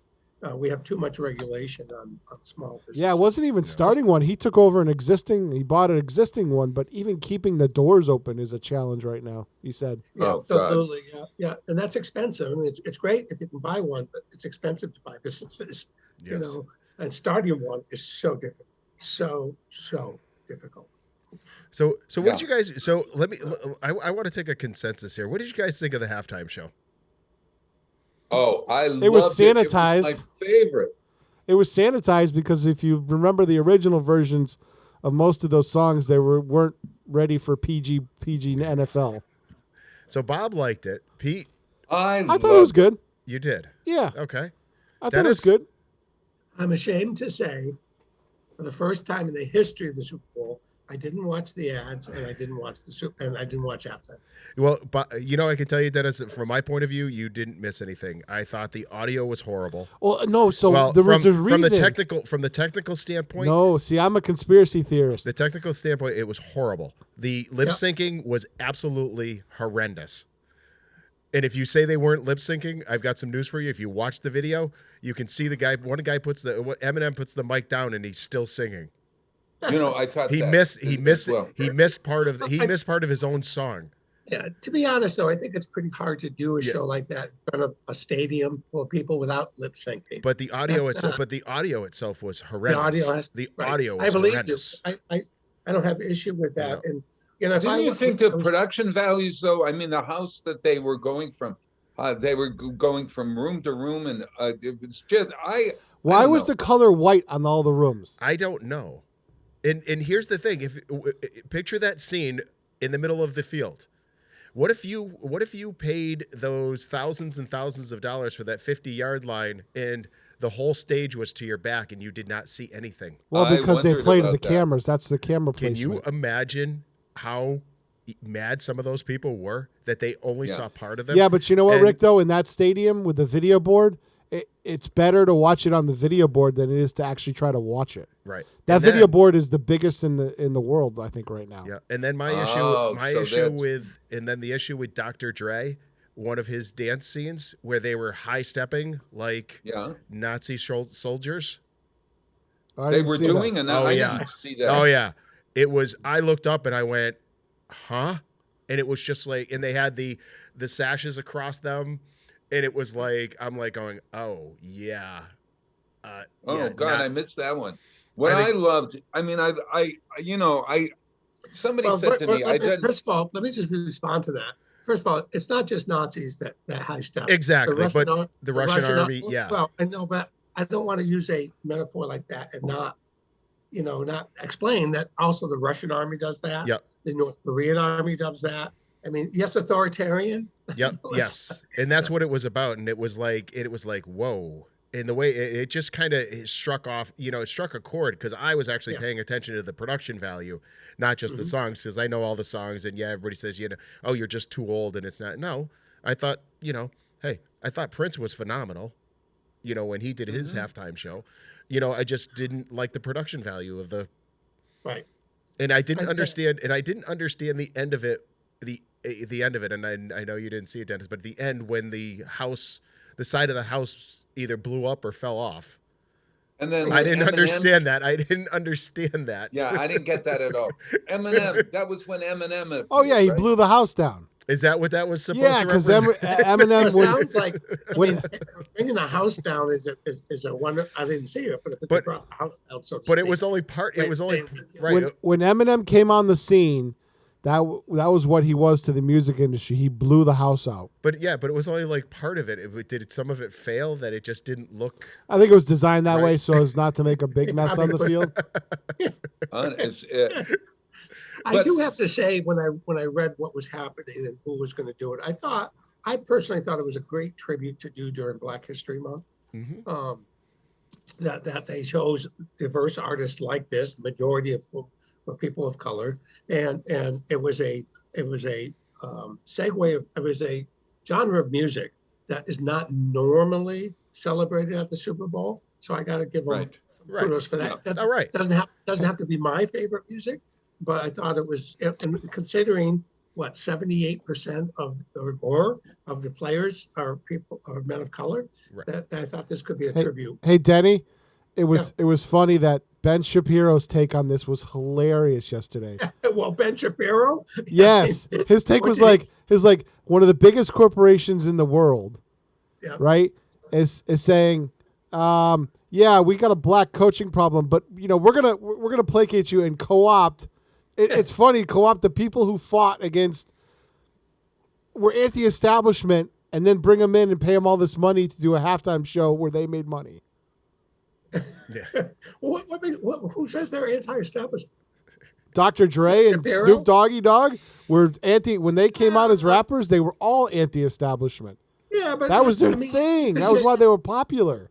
But you can say that about all musicians. I'm just saying that the NFL is great at this. Hey, we're bad, but keep giving us money. And then we're gonna take all the anti-establishment stars, and we're gonna bring them in. And we're gonna have them keep giving us money. And his take on it was absolutely watch it. I'm not surprised, Peter, that you're probably the only one here that listens to Ben Shapiro. Oh my God, I was laughing my ass off yesterday. I was like, "Who is he, Ben Shapiro?"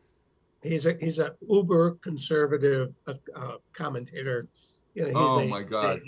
Ivy League educated lawyer. I mean, he's pretty. I gotta give you credit. He's a very bright, very bright, articulate man, and he's very entertaining as well. He's very entertaining. Yes. Yeah, he's not. He's not Ben Rogan, or what's his name? Oh my God, he's entertaining too, Bob. Seth Rogen.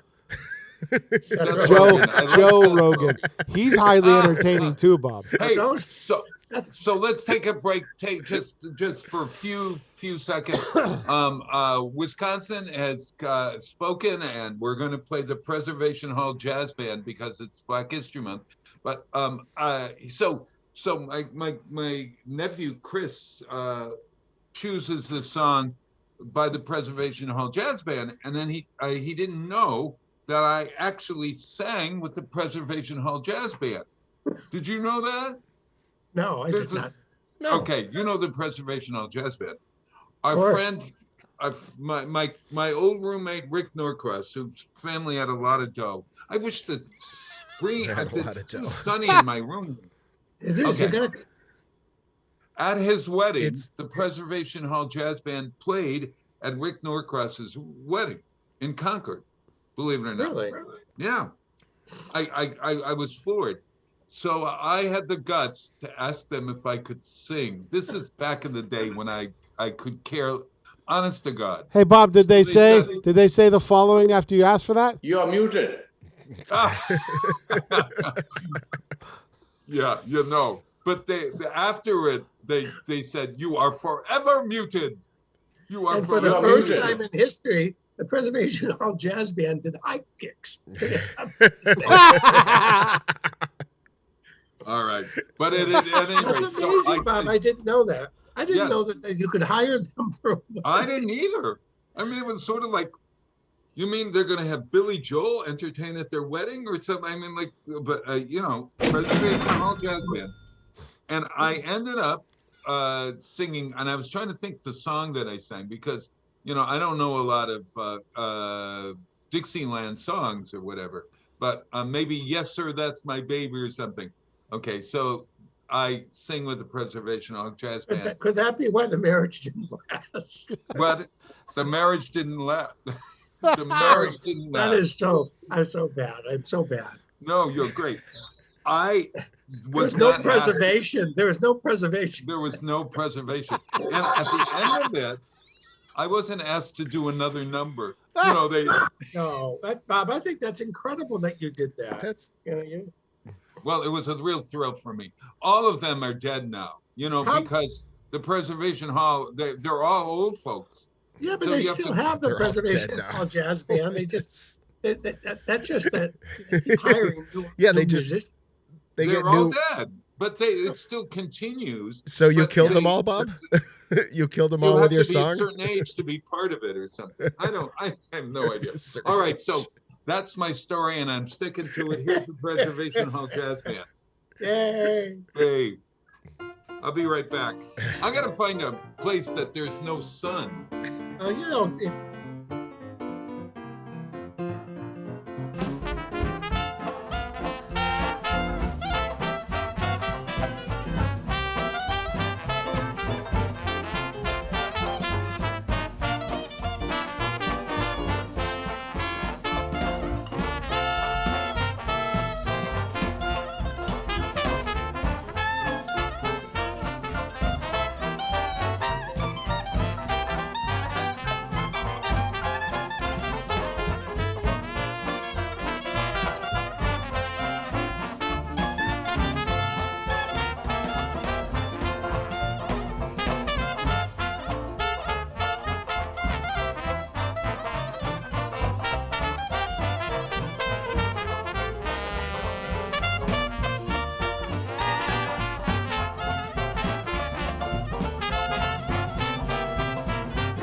This is Ken Stomsky from Ken's Den on WCPC 15 and 89.5 FM, Tuesdays, 8 to 10.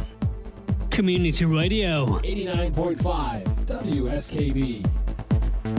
Support for the community programming of WSKB is provided by Westfield Bank. For more than 160 years, Westfield Bank has been an important community presence and commercial leader in the Pioneer Valley. With convenient full banking services in Westfield, West Springfield, East Longmeadow, Agawam, Feeding Hills, Springfield, Southwick, as well as Enfield and Granby, Connecticut, visit us on the web at westfieldbank.org. I'm Mark Auerbach. Join me every Friday at 8 a.m. for ArtsBeat, where you'll meet interesting actors, directors, designers, and musicians here in Western New England. Community Radio. 89.5 WSKB. Live from Studio 120 at Westfield Technical Academy, this is WCPC Channel 15 and 89.5 FM, WSKB Westfield. Wow, it is Tuesday. It's February 18th. No, February 15th. The 18th is Friday, Bob. Wow. Traveling through Yeah. time. Ooh, boy. I can't. Hey, you guys, I can't find a Bob's place moved in into this his house where the TARDIS. sun isn't coming in. Everywhere I go, there's this shadow. There's or this whatever. bright light coming in, and There's this most bright people light. love this. You know, most people I love should- the sunshine. Bob's trying to hide from it. You're right. He is a vampire, Dennis. That's right. I Bob, could it's just your natural aura. Bob. Yeah. Yeah. I You got a look like glow I'm about you. radioactive. Today, I look like I'm radioactive. I don't know. Radioactive. Hey, I wanted to. Did you guys have a nice Valentine's Day? I worked all Dennis? day. I got to spend Valentine's God, Day. yeah. I had lunch, went home for lunch. My girlfriend and I went to my brother's for the Super Bowl. Then she stayed over and worked from my house yesterday, so I got to have lunch with her and dinner, and I cooked dinner for her last night. Oh, nice. What'd you how make me? nice. How about you, Ben? I had country spare ribs in the freezer, put them in the sous vide, and then I glazed Nice. them for her, and we just cooked like broccoli and cheese. Very nice. Just Sounds very delicious. simple, but it's the fact that we got to spend basically back and forth, but most of the day together, which is nice. I worked a 10.5-hour day yesterday. Well, I was thinking of you. It was Oh my God, you crazy. were delivering flowers all over Westfield. all over. Let's see. I was in, Southampton, East Hampton, Holyoke, Springfield, West Springfield, Agawam, Westfield, Southwick. Did you everywhere. deliver for one of the florists in Westfield? Yes, for Flowers Chuck and by Gail for Webster. Flower by Webster. Oh, Yes. I just Yeah, bought yeah. some. Hey, Rick. They're wonderful. Yes, they wonderful. are. Yeah. Well, I wondered, was there any time that anybody didn't want to accept the flowers? No, everybody accepted them. The ones I delivered, everybody took them. They were happy to get them. Uh-huh. And do you do a little song and dance when you deliver the flowers? No, I don't, Bob. I don't. I But keep you telling. could. No, But you could. Well, You could. Bob. Like I keep telling you, I sing solo. Nobody can hear me. Oh. Or I suggested, I think I suggested to you that you could dress as Cupid. Yeah, I wasn't putting a diaper on. I may have needed it for all the running around I was doing. Do you read the little things that people write that go into the flowers that says, to my beloved wife who has endured me all these years? I don't. No, I don't, because I just have a card with an address on it. It's usually in an envelope. And you're not tempted to open it up and read? No, I don't, because I don't really want to hear what people say. Some of the stuff that some of them have repeated has been like, yeah, you're in trouble after they read this. Oh, okay. All right. I want to just ask one question. Did Michelle receive flowers? Michelle got flowers on Sunday. I brought her one of her favorite flowers, which are tulips. Oh, so she got some red and white. She got some red and white tulips. Uh-huh. Great. Now, Dennis, how about you? What did you What's do the to question? celebrate? Well, Valentine's. Did you send Michelle flowers?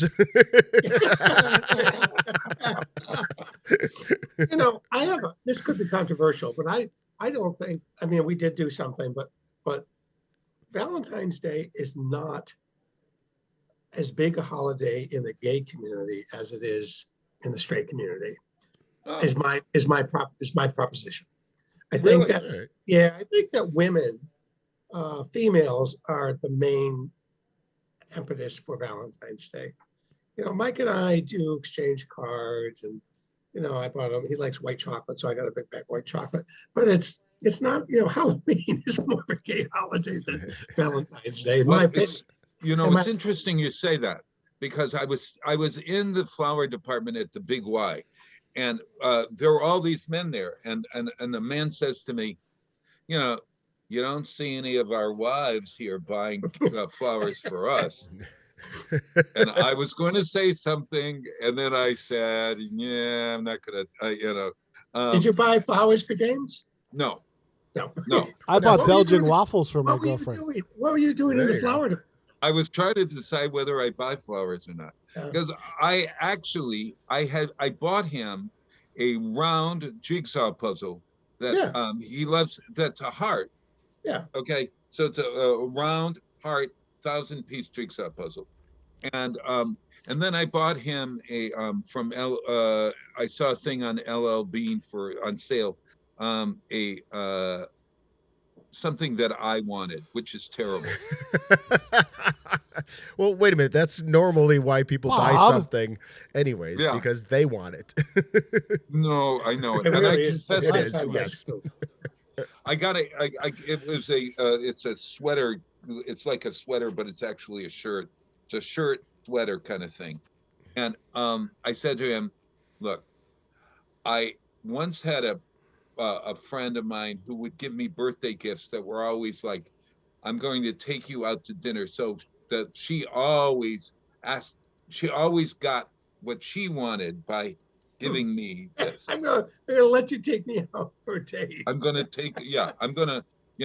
so I said, I'm giving you this gift because I liked it and I thought you would look good in it, but I also thought that I would look good in it. And it's now that we've grown into each other's sizes, then it was as much a Valentine's gift to me as it was to her at any rate. So yeah. And no, I didn't cook or anything. But I brought him breakfast in bed, but that was at noon. So I don't know what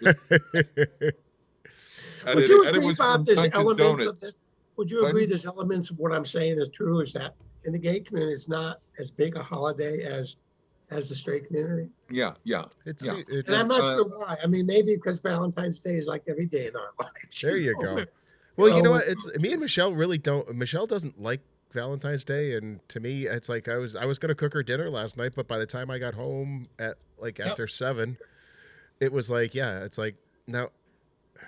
I said, she said, I'm not really that hungry anyways. It's like already 8 o'clock, and it's like, so.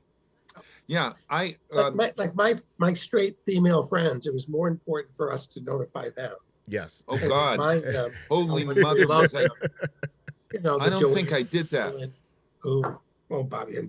No, I did. I did contact him. I did contact some people. Honest to God. Well, why did you say that? You didn't think you did that then? No, I did. There were some people that I didn't do it. Oh, sure. Yeah. So I didn't want. No, I don't. If they're listening, I don't want them to say, Oh, yeah, her, not me. Yeah, that's exactly right. Well, it's very interesting. Tell me how all these things fit into this together. This is, these are the weekly holidays for February 15th, okay? In other words, this is a week of, and apparently they've taken out, all of these holidays seem to have something to do with love. Celebration of Love Week, the International Flirting Week, Kraut and Frankfurter Week, Jello Week, Love Data Week, Love Teaching Week, National Cardiac Rehabilitation Week. I think that I mean, the American Heart Association did choose February as their big month because of the Valentine's Day and the heart. Okay, I get it. National Condom Week. Well, that makes sense. But wait a minute, it's also National Week of Chastity. So Yes. isn't that kind of ironic? Really. Yeah, and Pickle Time Week. Hey, now. Pickle Time Week.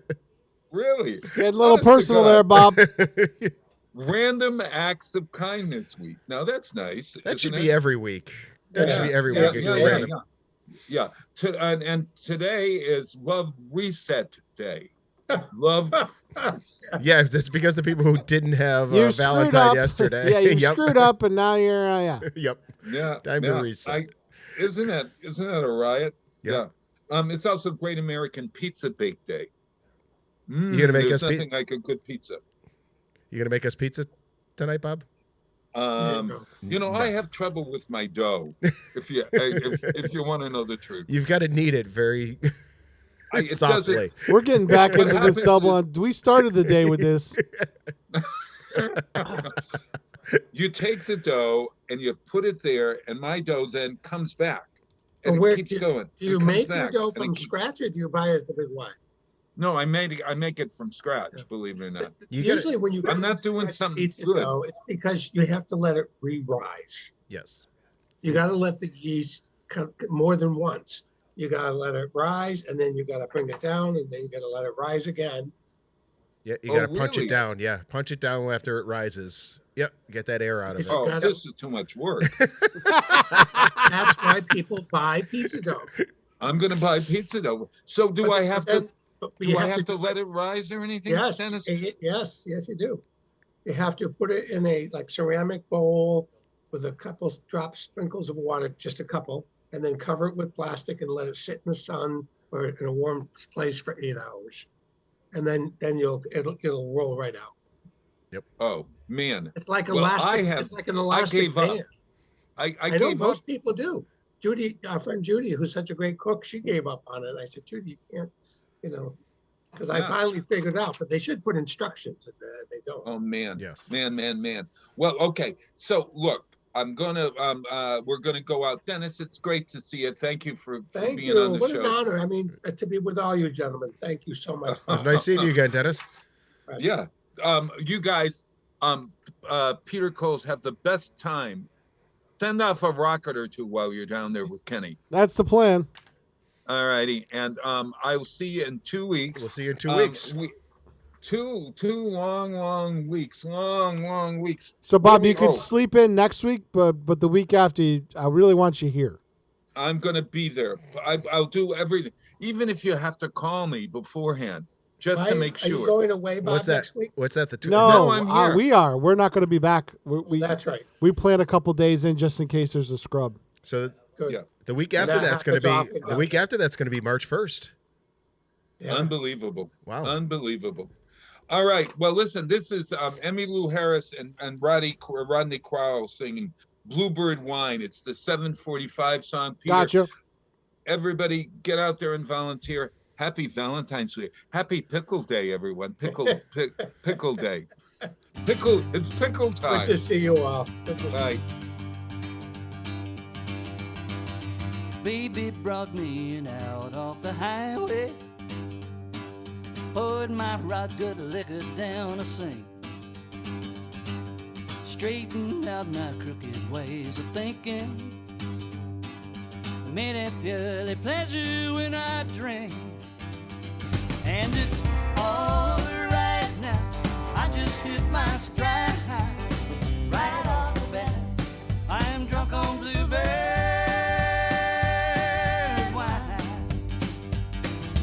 Baby's up and running in the morning. Says she's got a million things to do, yeah. While I'm gone, says you go get your guitar, write some pretty song about me